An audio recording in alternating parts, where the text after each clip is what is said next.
Picture this. You take your dog to the vet. The same vet you've been going to for 8 years. The same woman who stayed late to comfort you when your last dog got sick. The same lobby with the same bad landscape paintings and the same front desk lady who remembers your pet's name. You walk in, and something is wrong. Maybe it's the new logo above the reception desk.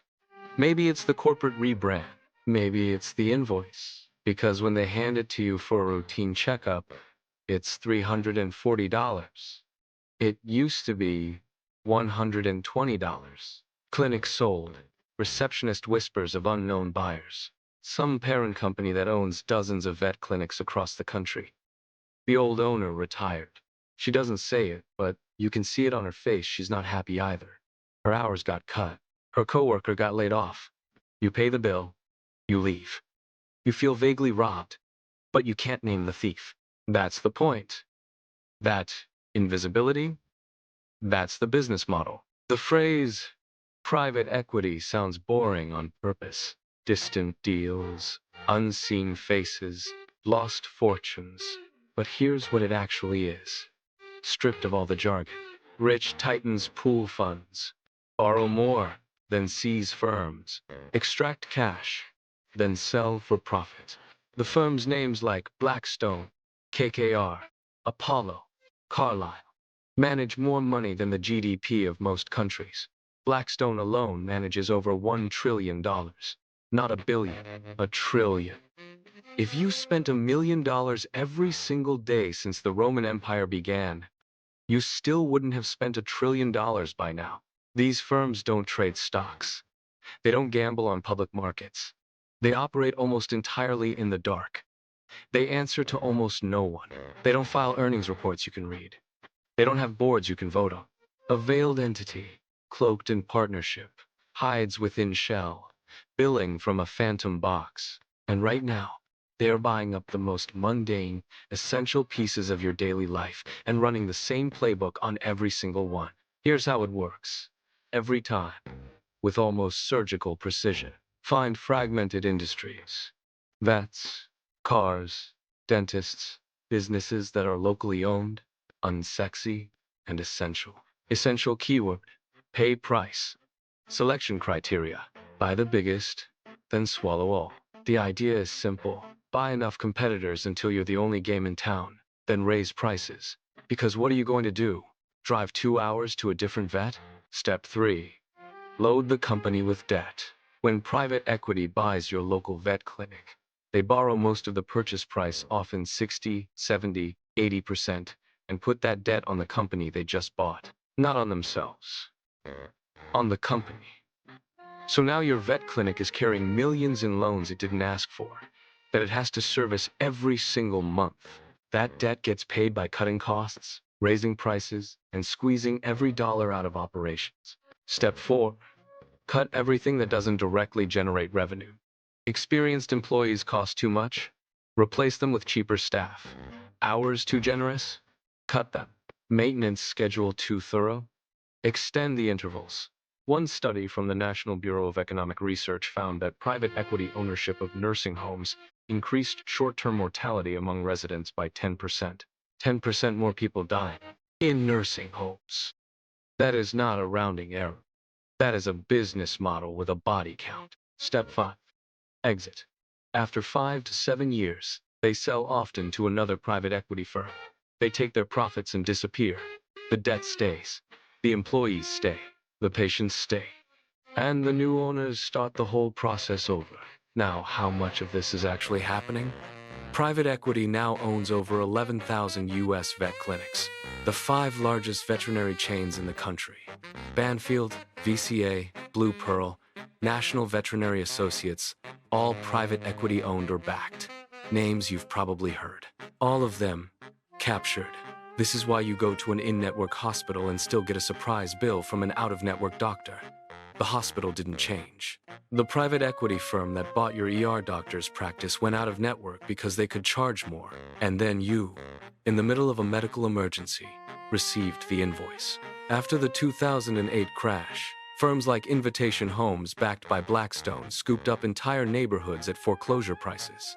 Now, Those same homes are being rented back to the people who can no longer afford to buy them at rents that increase every year, with landlords who respond to maintenance requests through an app that routes to a call center in another state. They own dental chains, air ambulances, and clinics in wealthy zip codes.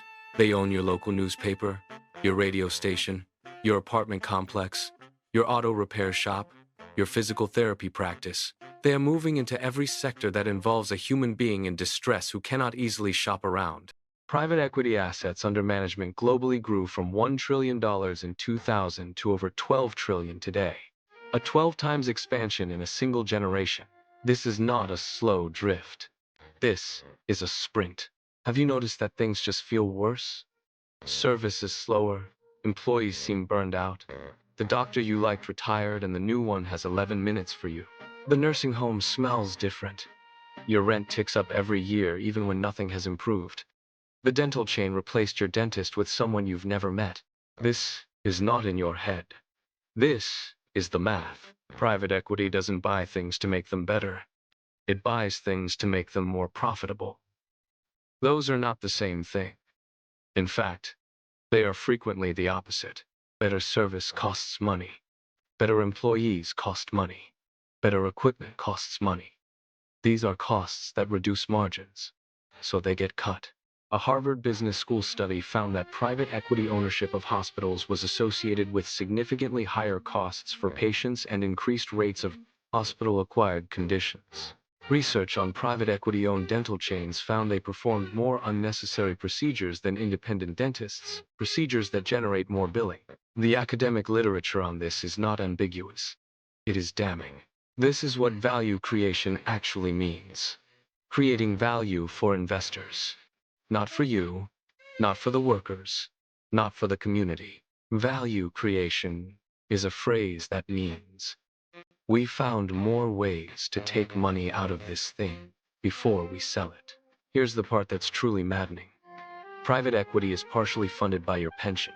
Pension funds chase private equity's high returns. So your pension manager gave your money to Blackstone or Apollo or KKR, who then used it to buy the nursing home your parents might end up in, cut its staff, load it with debt, raise its rates, and sell it at a profit.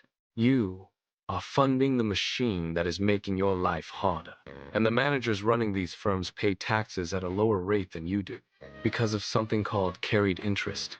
A loophole so indefensible that economists across the political spectrum agree it should not exist. Yet it survives every congressional session because the firms that benefit spend tens of millions lobbying to keep it alive. The guy who bought your vet clinic, fired the experienced staff, tripled your bill, and pocketed the difference, he pays 20%. You probably pay more. Here's why this story doesn't get told. Private equity works in the dark. These firms don't have spokespeople on television. When a restaurant raises prices, you can name it, boycott it, leave a review. But when your emergency room bills you $4,000 for a 3-hour visit, who do you call? There is no complaint line. There is no public CEO. There is a phone number that routes to an answering service, that routes to a billing department of a company owned by a holding company, owned by a fund whose investors are confidential under the terms of the limited partnership agreement. You are a line item. You have no recourse. That's structural. It's designed to make accountability impossible. And it has worked. Until now.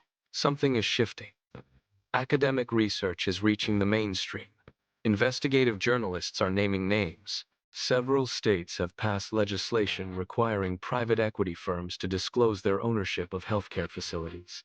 Some cities have moved to restrict corporate ownership of single-family homes. The movement is small and slow, but it is real. The frustration you feel at medical bills, at rent that won't stop rising, at service that keeps getting worse, that frustration is not irrational. It is not a character flaw, a logical response to invisible value extraction. You are not imagining it. It is real. It has a name. It has a mechanism. It has winners and losers. And you were never meant to be on the winning side. The first step is knowing what you're dealing with. The second step is demanding that the people who represent you treat this as the crisis it actually is, not a footnote in a financial regulation hearing, but the defining economic story of our time. Because private equity didn't just buy your vet clinic. It bought your hospital, your nursing home, your neighborhood, your doctor's office, your emergency room, your rental home, your pensions money, your future.